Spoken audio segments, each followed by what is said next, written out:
Hi, I'm Sheilaa Hite, world-class astrologer, tarot master, spellcaster, medium, and all-around magical being. And I'm here today to talk to you about this week's astrology. So for the last few weeks, July and August, it's been really intense. We are now in the last week of August, and hopefully the intensity will lighten up. So I've taken notes, and there's quite a lot going on. In addition to the daily movements of the planets, we're also under the strong influences of two take-no-prisoners planets, Uranus and Pluto. Uranus is the rebel, the nonconformist, the humanitarian. And Uranus insists that we step outside the box, that we stop dealing with holding on to what makes us feel safe as opposed to moving forward with what will help us to grow. When Uranus is around, it really doesn't want to hear any excuses. Therefore, Uranus doesn't really ask us if we'd like to change. Uranus insists that we do. So think outside the box, take action on outside the box. Better to make a mistake than to do nothing, because the so-called safety that comes with doing nothing is the biggest mistake. And Uranus is going to be there to make sure that we don't make that big mistake. The next big planet is Pluto, the planet of transformation, the planet of deep healing and life-changing truth. And Pluto is in the sign of, right now, it's been in the sign of Capricorn for quite a while, and the United States birth chart has Pluto in Capricorn. So there's been a Pluto return. So with this Pluto return, we have seen the state that our country is in, and we're also seeing the state that the world is in, but certainly our country is in, because Pluto in Capricorn is prominent in our chart as a nation.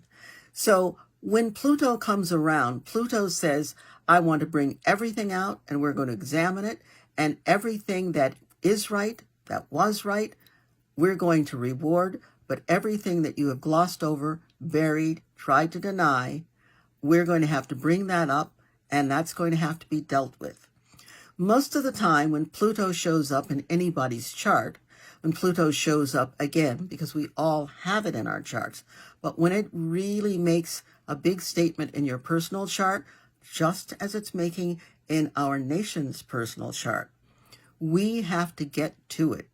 What does that mean? That means we can't be in denial any longer. We can't pretend it's not me, and we can't lie to ourselves or anybody else and say, oh, that's not what really happened. When you look at the history of yourself and the history of how you got to be who you are today, there are things that happened. Let's acknowledge them so that we can grow from them and move on. The same with this country. So Uranus and Pluto definitely are going to be making a statement and demanding that we show up. Now, in addition to the overall Uranus-Pluto effect, we have what's happening this week. So on Tuesday, we have something pretty phenomenal happening. The planet Venus. Venus is many things. Venus represents women, balance, healing, money. Venus also represents the liberal application of good feelings. When I say liberal application of good feelings, Venus says to delight in your life is a good thing. So this week, Venus will be trine Uranus. Uranus, as I said before, unpredictable and highly necessary things that need to happen. Venus trine Uranus, this is an excellent time to step outside the box about how you think about and how you feel about and how you take care of yourself. How are you thinking and feeling and taking care of yourself? Are you really going the extra mile for yourself? You do that for other people. What about you? So Venus trine Uranus is telling us that we now have permission. We are now liberated to take care of ourselves properly, and we are also liberated to look out at our world in a way that has us asking, what can I do to be a proper partner with my world and myself. It's an amazing, amazing opportunity that we have now, and we really need to take advantage of that. The next thing that's happening will happen on Wednesday, also Venus. Venus opposition Neptune.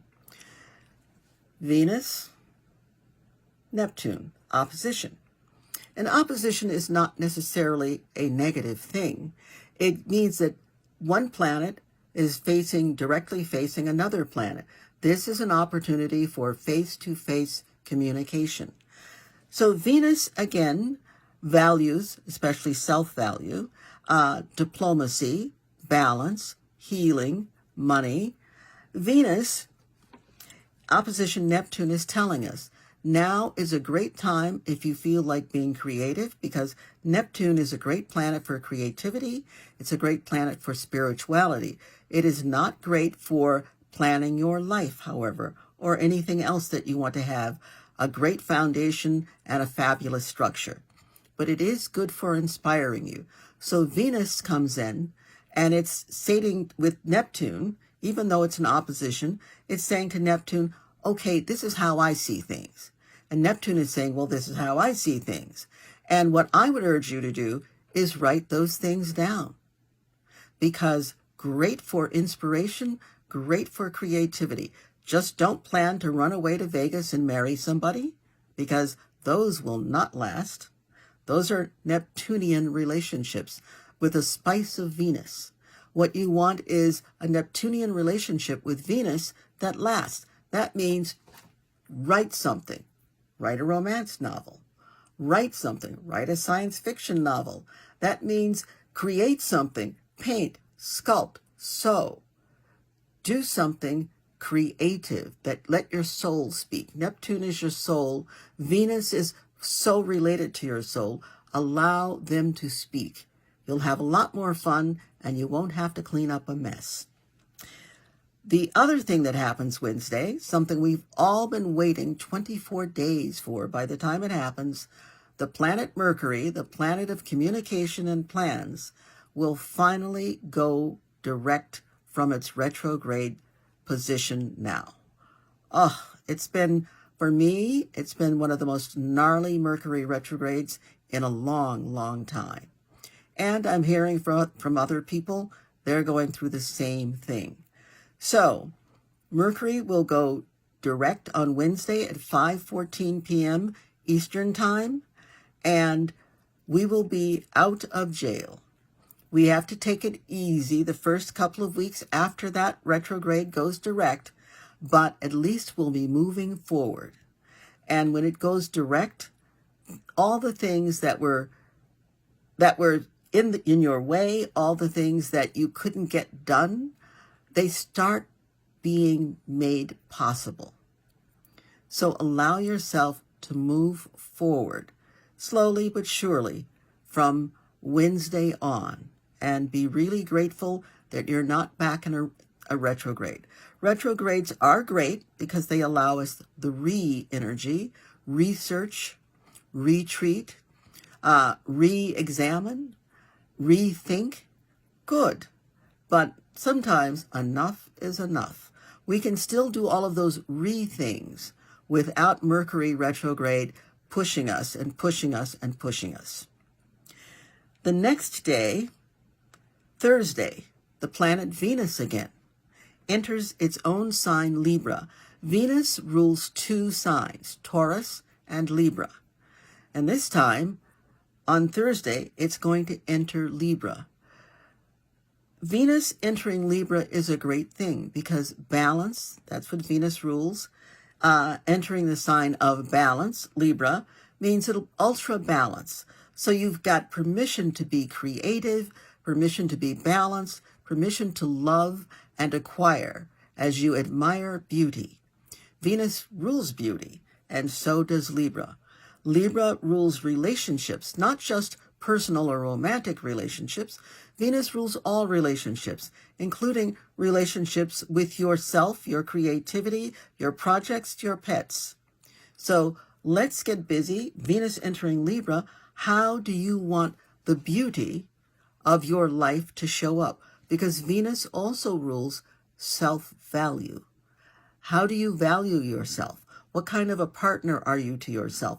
How do you want that to show up in your life? And how do you want that to pay you off?